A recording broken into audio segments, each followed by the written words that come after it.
Hello दोस्तों, आप सभी का स्वागत है पटना अनीसाबाद जीटी क्लासेस के इस मंच पे।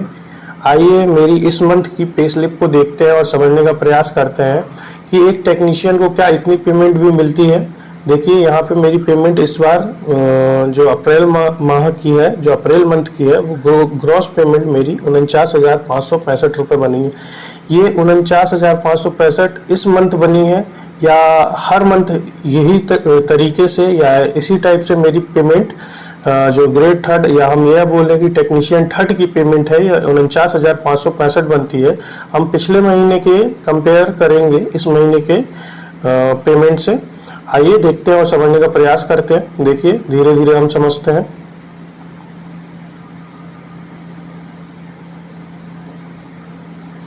अब देखिए यहाँ पे ये मेरा नाम है, ये देखिए ये मेरा नाम है, ठीक है। यहाँ कर्मचारी का पर्सनल डिटेल नंबर होता है जो पीएफ नंबर बोलते हैं। हर कर्मचारी का अलग अलग एम्प्लॉय नंबर होता है यहाँ पे, जो सिक्योरिटी पर्पज से मैंने हाइड किया हुआ है, ठीक है।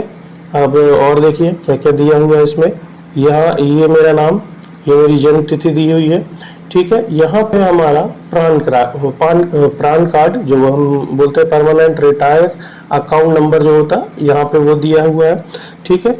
यहाँ पे देखिए पद दिया हुआ है, जो हमारा पद है डेजिग्नेशन, जो हम यहाँ पे देखिए। हालांकि मैं तो हूँ वेल्डर थर्ड, परंतु हमारे जो पे स्लिप में आता है वो फिटर थर्ड लिख के आता है। अधिकांशतः सभी वेल्डरों का, सभी का डेजिग्नेशन फिटर 3 में ही लिख के आता है पे स्लिप में, ठीक है।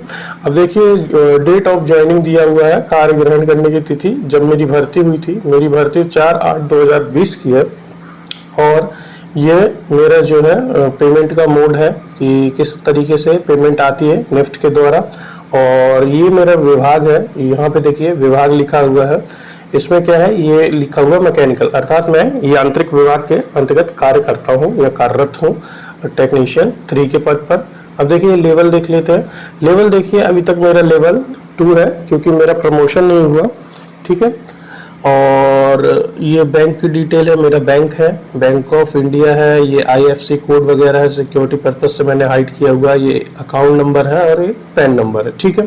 अब देखिए इसमें क्या क्या दिया हुआ। मेरा बेसिक इतना है 21,700, अर्थात इतना तो मेरा बेसिक बनता ही बनता है, ठीक है। अब यहाँ पे क्या दिया हुआ, इंक्रीमेंट डेट, अर्थात इस दिनांक को मेरा इंक्रीमेंट लगेगा, जो भी बेसिक का लगता है। तो ये जुलाई में है, 7वां महीने में लग जाएगा। अब देखिए मोबाइल संख्या, ये मोबाइल नंबर दिया हुआ है, ठीक है। यहाँ पे आपका आधार नंबर दिया रहता है, बिल यूनिट दिया होता है। अब मैं यहाँ पे कहाँ पे कार्यरत हूँ वो दिया हुआ है, ये मेरा स्टेशन दिया गया है। और मैं कौन सा स्टाफ हूँ, मैं C स्टाफ हूँ, ग्रुप C स्टाफ हूँ, ठीक है। अब देखिए ध्यान दीजिएगा, ये मेरी लीव बैलेंस अर्थात छुट्टियों का विवरण यहाँ पे दिया गया है। देखिए LAP मेरे पास 53.5 दिया हुआ है। हालांकि कहीं कहीं ये सही भी होता, कहीं कहीं गलत भी होता, मैंने चेक नहीं किया है या पर्सनल ऑफिस में जाके चेक भी नहीं करवाया है। ये LHAP है मेरे 60 दिया हुआ है, ठीक है। 60 मेरी मेडिकल लीव है।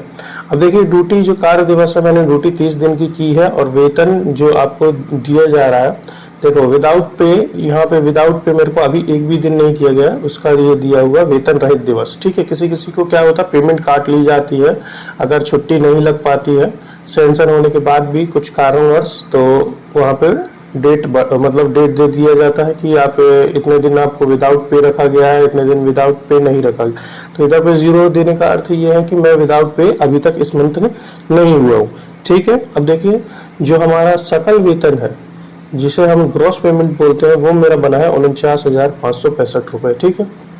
अब देखिए यहाँ पे टोटल रिकवरीज है।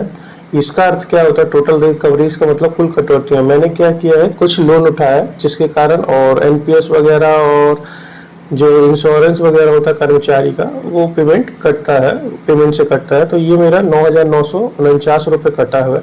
और कटने के पश्चात मेरी पेमेंट बनी है 49,616 रुपये, ठीक है। आइए से हम देखते हैं और समझने का प्रयास करते हैं इतनी मेरी पेमेंट इस महीने कैसे बन गई।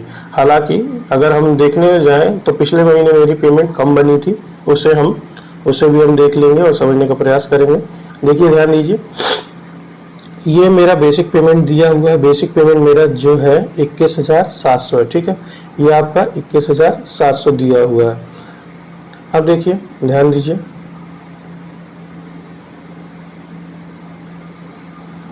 अब देखिए ये डीए जो था, डीए महंगाई भत्ता इस बार मेरा लगा है 10,850 रुपये। हालांकि क्या हुआ था, जब 50% जो निकला था लेटर, उसमें क्या करना था, बेसिक में मर्ज करना, परंतु सरकार के द्वारा मर्ज नहीं किया गया। तो उन्होंने क्या किया, अब जितना बेसिक है उसका 50% देने लगा, तो 21,700 का 50% 10,850 होता है।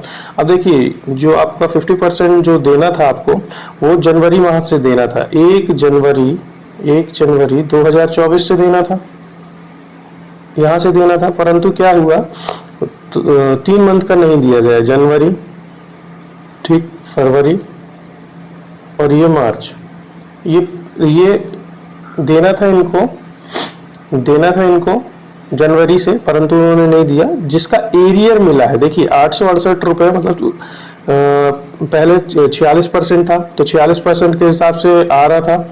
उसके बाद क्या हुआ, जो 4% बच रहा था जनवरी, फरवरी और मार्च का, उसका एरियर बना के दे दिया गया है। एरियर यहाँ पे देखिए, एरियर दिया गया है, एरियर डीए।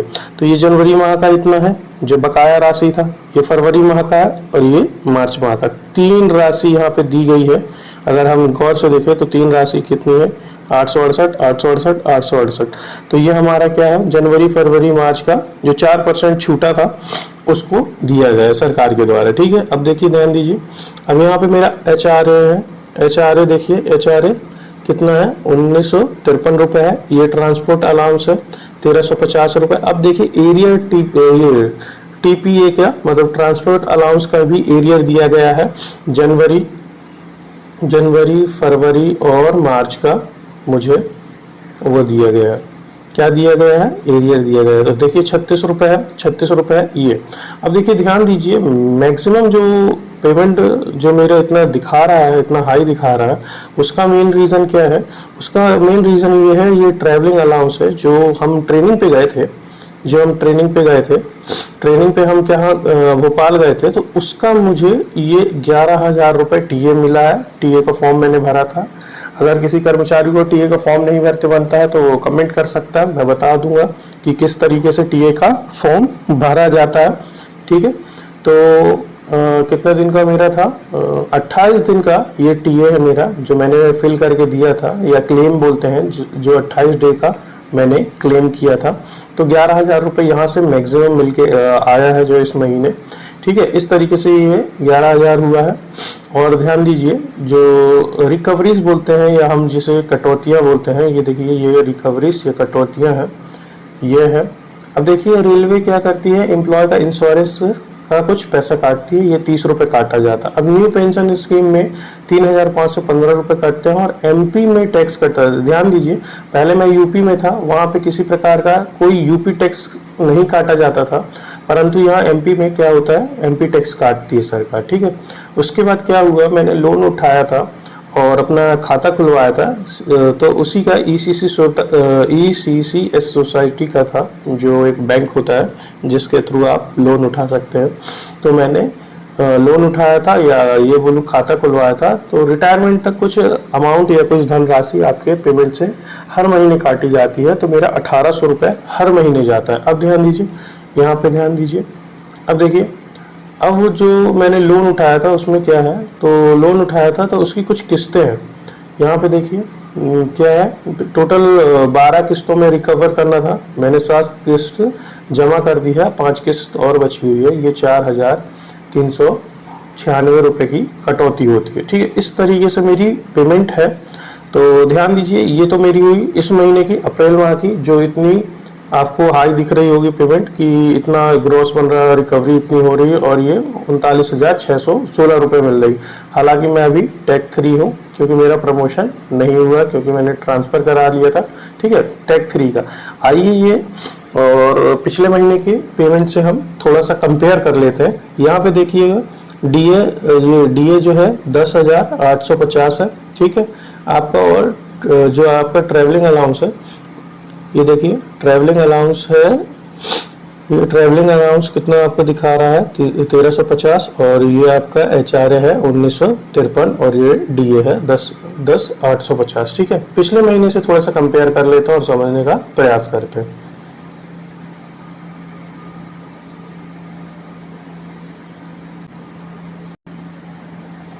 तो देखिए दोस्तों, ये मेरे पिछले महीने की पेमेंट है। इसको थोड़ा सा हम देखने का प्रयास करते हैं और समझने का प्रयास करते हैं। देखिए, ध्यान दीजिए, इसमें क्या है, ये कर्मचारी का विवरण है, पर्सनल। ठीक है, यहाँ बैंक की डिटेल होती है, प्रान नंबर, बैंक अमाउंट, किस प्रकार का आपने जो पेमेंट वगैरह आती है, ये बैंक आपका कौन सा, IFSC कोड, अकाउंट नंबर और पैन नंबर। ठीक है, अब देखिए यहाँ पे मेरा नाम लिखा हुआ है, ये मेरा डेजिग्नेशन है, ये मेरा डेजिग्नेशन, और नीचे ये मैकेनिकल आपका डिपार्टमेंट है, और मेरा स्टेशन दिया हुआ है यहाँ पे, मैं किस स्टेशन पे कार्यरत हूँ, इस तरीके से दिया हुआ है। ठीक है, अब इसके बाद क्या है, यहाँ पे मेरा आधार नंबर दिया। अब देखिए इसमें क्या है, मेरी भर्ती का डेट है, डेट ऑफ ज्वाइनिंग लेवल में 2 पे हूँ, बेसिक पे दिया हुआ है। ठीक है, 21,700 मेरा बेसिक पे है, और ये मेरा इंक्रीमेंट है, इस तारीख को मुझे इंक्रीमेंट लगेगा, जो 500-600 रुपये होता है। हालांकि बेसिक के अनुसार बढ़ता है आपका जो भी इंक्रीमेंट है। ये मेरा मोबाइल नंबर वगैरह है। और देखिए लीव बैलेंस दिया हुआ है 1/3, ये तीसरे महीने की पेमेंट है, मार्च की। ठीक है, मार्च की पेमेंट है। ये मेरा LAP का विवरण है, ये LHAP का विवरण है। अब ड्यूटी डेज देखिए, यहाँ पे मैंने टोटल पूरे मंथ ड्यूटी की है, विदाउट पे एक भी दिन नहीं हुआ हूँ, तो यहाँ 0 दे रहा है। अब देखिए यहाँ पे मेरी ग्रॉस कितनी बन रही है, यहाँ पे मेरी ग्रॉस बन रही है 34,949 रुपये, और टोटल रिकवरी कर ले रही है 9,394 रुपये रिकवरी कर ले रही है। और कट छट के मेरे हाथ में मात्र 25,555 रुपये प्राप्त होता है, जो कि यह मेरा सही पेमेंट है। मुझे ज़्यादातर यही मिलती है, वो तो DA लग के अप्रैल मंथ में इतने पेमेंट मेरी बन गई थी, हालांकि इतनी बनती नहीं है। अब देखिए, ध्यान दीजिए, देखिए अब क्या है, ये है मेरा बेसिक पे। ठीक है, ये देखिए DA। अब देखिए DA थोड़ा बढ़ा है, पिछले जो इस महीने की पेमेंट है उसमें DA आप देख सकते हैं बढ़ के मिला है मुझे। ये पिछले अनुसार 46% के अनुसार जो मिल रहा था वो है DA। ठीक है, हाउस रेंट भी अभी उतना ही चल रहा है, 1953 रुपये, और ट्रैवलिंग अलाउंस थोड़ा बहुत बढ़ा है, ये 1314 रुपये है। ठीक है, अब देखिए इंश्योरेंस, जो रेलवे एम्प्लॉय का इंश्योरेंस है स्कीम के तहत, वो 30 रुपये कटता है। और आपका क्या है, पेंशन जो मेरा है 3,168 रुपये कटता है। न्यू पेंशन स्कीम है, Tier 1 में हूँ। और जो मैंने लोन उठाया है या खाता खुलवाया है जो रिटायरमेंट तक कटेगा, वो 1,800 रुपये है। और इसके बाद हम देख लें तो रिकवरी की बात है, तो ये मार्च की है। तो मार्च में मैंने 6 किस्त हो गई थी, 6 बकाया थी, तो टोटल कितना था देखिए 4,396 रुपये, मतलब ये 4,396 रुपये है जो कट रहा है। और कटने के बाद मेरी पेमेंट जो हाथ में आ रही है वो 25,555 है। तो जो अप्रैल माह की आपने पेमेंट देखी है, अप्रैल माह की जो मेरी इतनी पेमेंट दिखा रहा है, हालांकि वो मुझे हमेशा वही नहीं मिलती है, ये मार्च माह की है जो ओरिजिनल पेमेंट है मेरी, तो इतना ही मुझे हमेशा मिलता है कटने के बाद। ठीक है, इंक्रीमेंट जो है मेरा 7वां मंथ में लग जाएगा, वो भी ज़्यादा से ज़्यादा 600 रुपये समथिंग लगता है। ठीक है, बेसिक का कुछ % के अनुसार लगता है। तो इस तरीके से देखिए टेक्नीशियन थर्ड की पेमेंट है। तो आप लोग समझ सकते हैं कि रेलवे कर्मचारी को ग्रुप C स्टाफ, या हम ये बोले कि जो लेवल 2 में है उनकी पेमेंट इतनी बनती है। ठीक है, इंक्रीमेंट लग लग के थोड़ा पेमेंट बढ़ जाती है। तो इसी तरीके की और भी वीडियोस देखने के लिए मेरे साथ बने रहिए। यदि आप मेरे यूट्यूब फैमिली का हिस्सा नहीं बने तो जल्द से जल्द मेरे यूट्यूब फैमिली का हिस्सा बन जाइए। फिर मुलाकात होगी आप लोग से, तब तक के लिए जय हिंद, वंदे मातरम।